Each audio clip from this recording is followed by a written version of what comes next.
And now for a little inspector theater.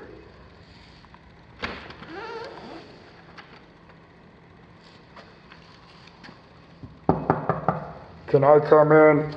Come on in, Mr. Fire. The door's open for you.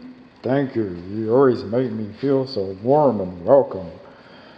No, you're supposed to have a self-closing spring on this door, causing it to close, creating a draft-stopping fire block, separating the garage from the living space.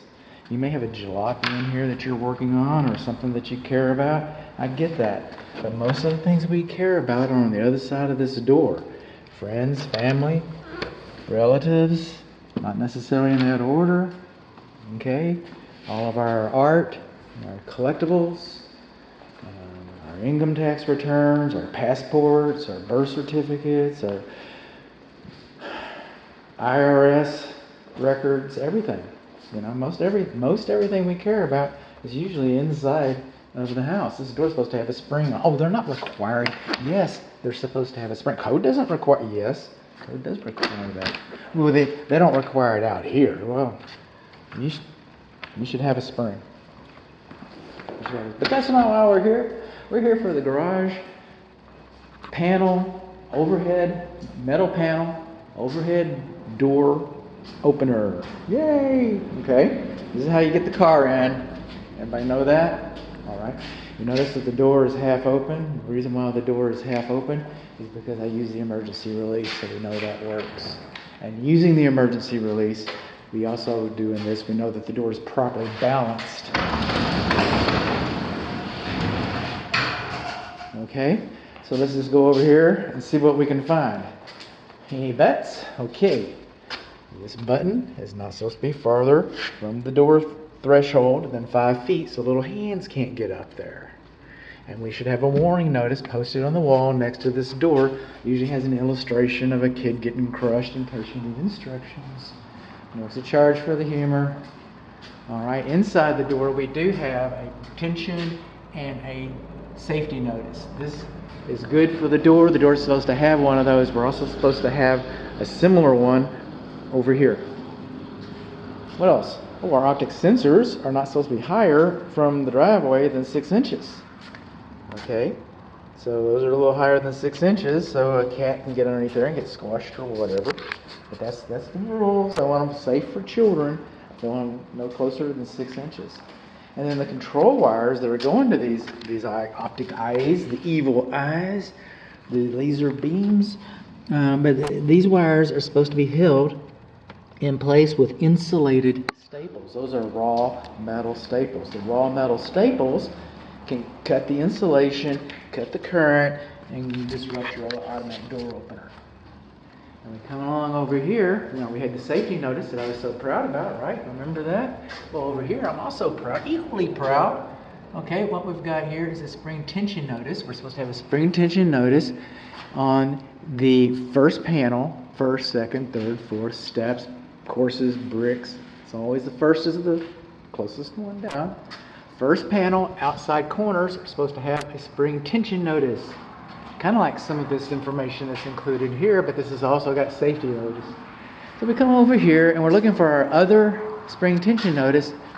We don't have it. We don't have a spring tension notice. Oh, now our manual door lock has been decommissioned, as it should have been. If we've got a door opener, that's going to keep your door secure.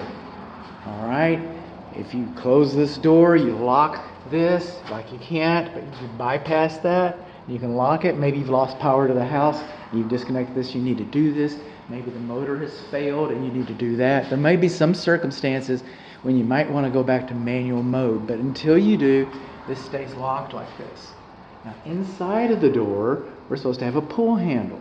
So you can open and close the door like I was doing, remember? At the beginning, you know, pretty much closer to the beginning of the video, thanks to the Inspector Theater, but okay. But we don't have handles, and you shouldn't be pulling on this stuff. All right, that's not a handle. Okay, that's not a handle. That's not a handle. You're supposed to have a pull handle inside of there. Now we come along here. We've got our care use manual. We've got our controls. We've got our courtesy light. I don't know about that. We'll know in a minute. I see a bulb in there, so I have faith. And then we go up here. This receptacle outlet is supposed to be GFCI protected. Now, it probably is. That's probably what we're going to find out. But it should have one of those ugly little stickers on there that says GFCI protected. And nobody's going to be up there reading that. Nobody's going to be up there reading that. You know? Is that picky? I don't know. I don't know. They're supposed to have it. That's all I know. And this luminary right here, okay, it's supposed to have a cage around it, a protective barrier that holds that. And then I'm looking at this luminary. Oh my goodness. And I can see that we got drywall screws that are holding it in. Okay, those are supposed to be machine screws, not drywall screws. Drywall screws have sharp threads on them. They're for drywall, so they can make their way. They're trying to find studs. They're trying to grip this. They're trying to hold this up there. They're honey badgers. They don't care. No, they just go right on in, man. That's what they do. Well, but you don't put them on your cover plate.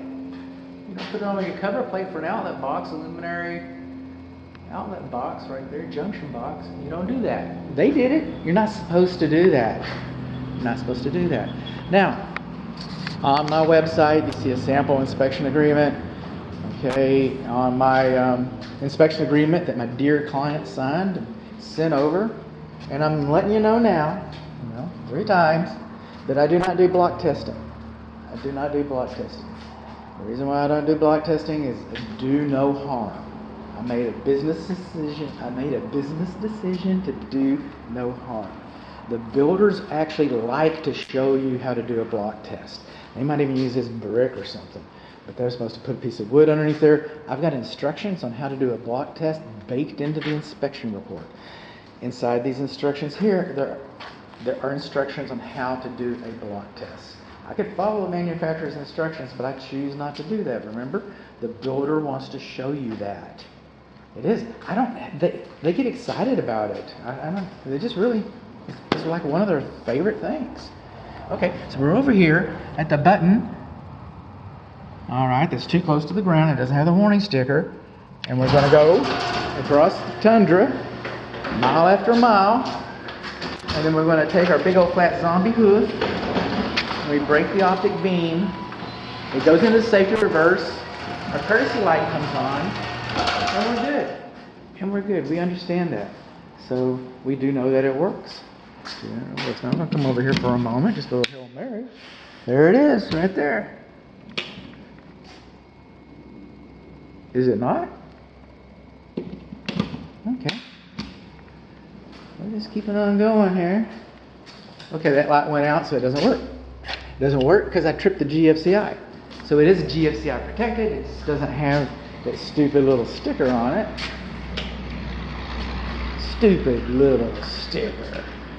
But door works, safety reverse works. We did not do a block test. Optic sensors are too high. Our wires are attached to the wall without insulated staples. We do not have a spring tension notice, a pinch notice on this corner right here, first corner of the door. We do not have a pull handle inside of the door. Too close. So